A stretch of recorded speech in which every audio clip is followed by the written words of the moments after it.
तसं तर शनिवार असो किंवा रविवार आपल्या बायकांना घरातल्या कामांमधून काही सुट्टी मिळतच नसते.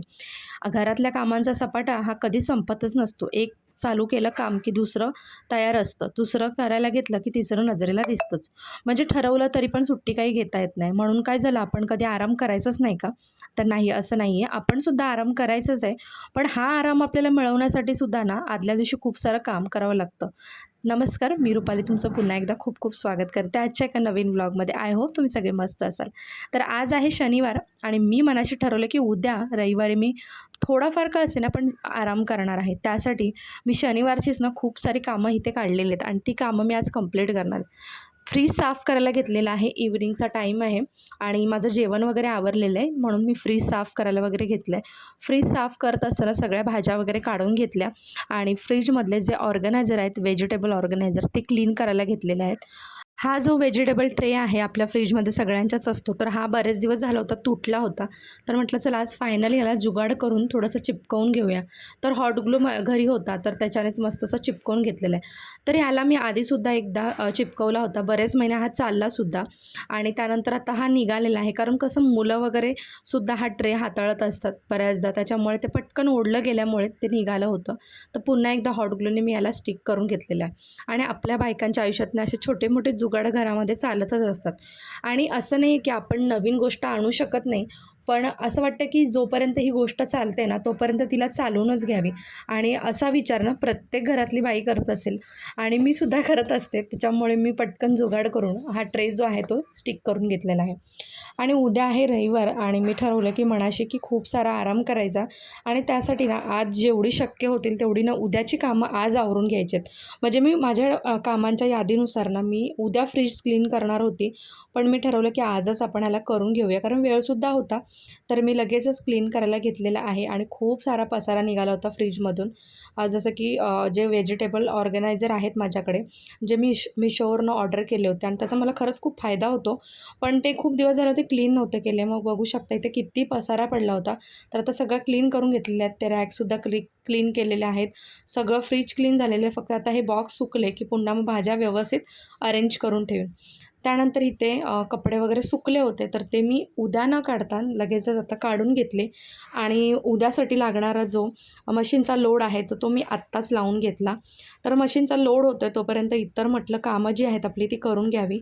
तर इथे कपडे वाळलेले होते ते काढून घेतले. लगेचच त्यांना घड्या मारून आत ठेवत आहे, म्हणजे उद्याचं काम वाचेल. कारण काय होतं ना, कधी-कधी आपल्याला कंटाळा येतो रात्रीचा, मग आपण ते कपडे तसेच खुर्चीवर, टेबलावर, बेडवर ठेवून देतो. असं वाटतं की चला उद्या करू आणि मग ते तसेच साचून राहतात आणि ना आपल्या डोळ्यासमोर अशी कामं दिसत राहिली की आपला आराम कुठच्या कुठे निघून जातो. त्यामुळे मी हे लगेचच करायला घेतलेलं आहे. त्यानंतर इथे तुम्ही बघू शकता कपडे जे होते ना, तर ते सुद्धा मी इथे वाळवायला घेतलेले आहेत. मशीनचा लोड झाला होता, तर ते पटकन हातासरी कपडे सगळे वाळवायला घेतलेले आहेत. म्हणजे उद्या मला ना मशीनचा लोड लावायला लागणार नाही. कोणतेही कपडे सुकत घालावे लागणार नाहीत आणि माझं उद्याचं काम आहे ना, मी आजच करून घेतलेलं आहे. बाकी स्टँडला छोटे कपडे होते ते सुद्धा लावून घेतलेले आहेत.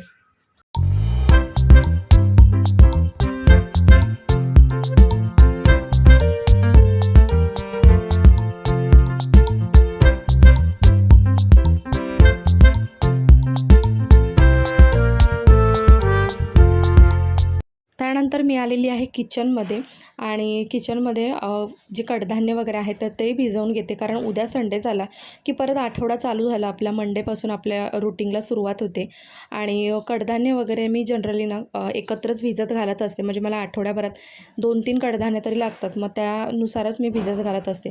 म्हणजे काय होतं ना, छान त्याला मोडसुद्धा येतात आणि खायला चविष्ट लागतात. चणे भिजवले होते, त्यानंतर मग वाल भिजवले होते आणि मूग भिजवले होते. आणि मूग मोड आलेले असतील ना, तर कधीही आपल्याला डोसा वगैरे चिला खायचं मन झालं तर पटकन करता येतात.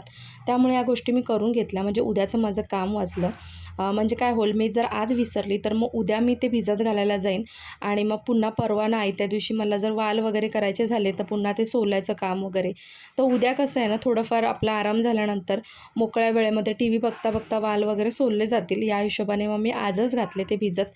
आणि बाकीच्या गोष्टीसुद्धा जसं की आता उद्या आराम आहे, थोडंसं रेस्ट आहे, ड्रायफ्रूट्स वगैरे खायला वेळ आहे, त्यामुळे ते सुद्धा भिजत घातलेलं आहे. जनरली मी एक दिवस आड वगैरेच घालते, रोज काही कोणी खात नाही ड्रायफ्रूट्स, कारण लाडू वगैरे मी बनवून ठेवत असते ड्रायफ्रूटचे, तर ते सुद्धा डेली खाल्ले जातातच. त्याच्यामुळे मग रोज काही असे बदाम खास भिजत घालायला जात नाही, एक दिवस आड करून वगैरे घालत असते.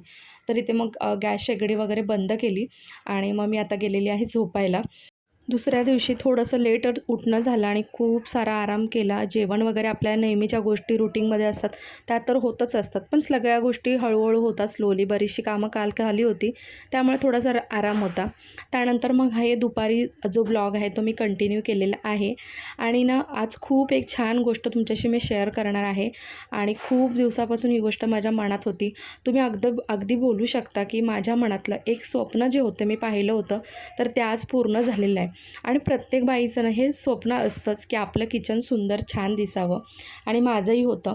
आणि खूप दिवसापासून माझ्या मनात होतं की ग्लासचे जार्स, कंटेनर्स आपल्या घरामध्ये असावे, किचनमध्ये असावे, पण ते काही होत नव्हतं. त्याची बरीचशी कारणं होती, ती मी पुढे तुम्हाला सांगेनच. तर हे जार्स जे आहेत कंटेनर्स, ते मी डीमार्टमधून घेऊन आलेले आहेत. 3 सायझेसमध्ये आणलेले आहेत. 1.25 किलो, 1 किलो आणि 1 किलोला काहीतरी 100-150 ग्राम कमी, म्हणजे 800-850 ml असं काहीतरी आहेत हे 3 जार्स. वेगवेगळे साईजेस आहेत आणि बघू शकता याची जी लीड आहे ती खूप सुंदर आहे. व्यवस्थित अशी ना फिनिशिंग आहे लीडला, कुठेही हाताला वगैरे लागणार नाही. आणि त्यानंतर हा आहे कॅनिस्टर, आणि हा माझ्याकडे असावा ना हे माझं खूप मोठं स्वप्न होतं. म्हणजे खूप दिवसापासून मी हा विचार करत होती आणि काही घेणं शक्य होत नव्हतं, पण फायनली माझ्याकडे 2 कॅनिस्टर आलेले आहेत. एअरटाईट कंटेनर्स आहेत हे सगळेच, आणि क्वालिटी म्हणाल तर अतिउत्तम आहे. एकाची प्राईस 159, एकाची 149 आणि एकाची 139, अशा 3 सायझेसमध्ये मी घेतलेल्या आहेत. टोटल म्हणजे बघाल तर तुम्ही 2, 4, 6, 7, 8, टोटल 8 कंटेनर माझ्याकडे आलेले आहेत.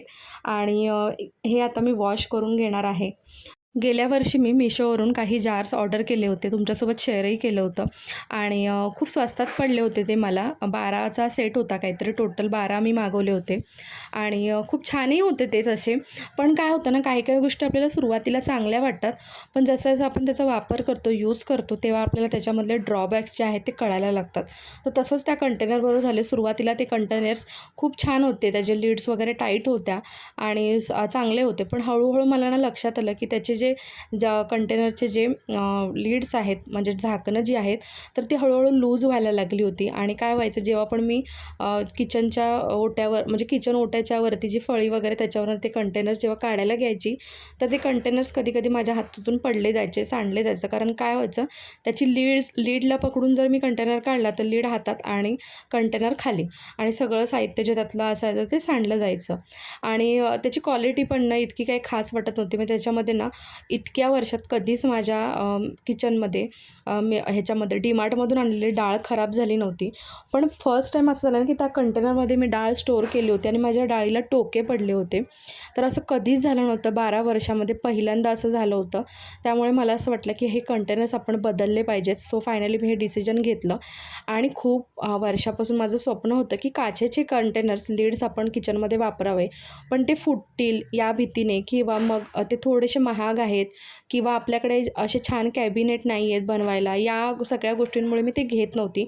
आणि आता कसं आम्ही सध्या रेंटनी राहतो, त्यामुळे मी आता विचार करत होते की स्वतःचं आता पुन्हा आपलं जेव्हा शिफ्टिंग होईल घरामध्ये, आम्हाला पोझिशन मिळेल, त्याच वेळेला मी या सगळ्या गोष्टी घेईन. पण असं करता करता शेवटी मी ते घेतलं आणि माझं हे स्वप्न पूर्ण झालं. कारण मी ठरवलं की प्लॅस्टिकचे पुन्हा जार्स घेण्यापेक्षा आपण ह्या चांगल्या कंटेनर्समध्येच इन्व्हेस्टमेंट करावं. आणि फायनली माझं एक छान असं स्वप्न जे होतं, म्हणजे सगळ्याच बायकांचं असं स्वप्न असतं की आपलं किचन सुंदर दिसावं, किचनमध्ये छान बरण्या असाव्या, जार्स असावे, जे आपल्याला रोज हाताळताना ना खूप छान वाटावं, चांगलं वाटावं, आनंद मिळावा. तर तसंच माझं काहीतरी होतं. तर ते स्वप्न आज फायनली पूर्ण झालेलं आहे. आणि यासाठी लागणारे पैसे जे होते ना, ते मी हळूहळू साठवले होते आणि 1200-1300मध्ये हे सगळे कंटेनर्स येऊन गेले होते.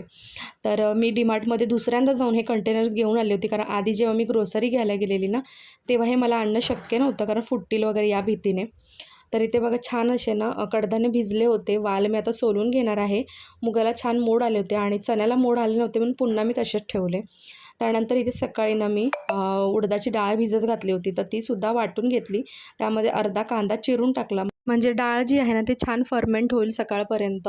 आणि बघू शकता तुम्ही खूप सुंदर अशी फर्मेंट झाली होती डाळ. तर याचं आता काय करणार आहे हे उद्याच्या व्लॉगमध्ये तुम्हाला माहिती पडेलच. चला मग आजचा व्लॉग जो आहे तो मी इथेच एंड करते. पुन्हा भेटू एक छानशा व्लॉग्स आहेत. तोपर्यंत स्वतःची काळजी घ्या.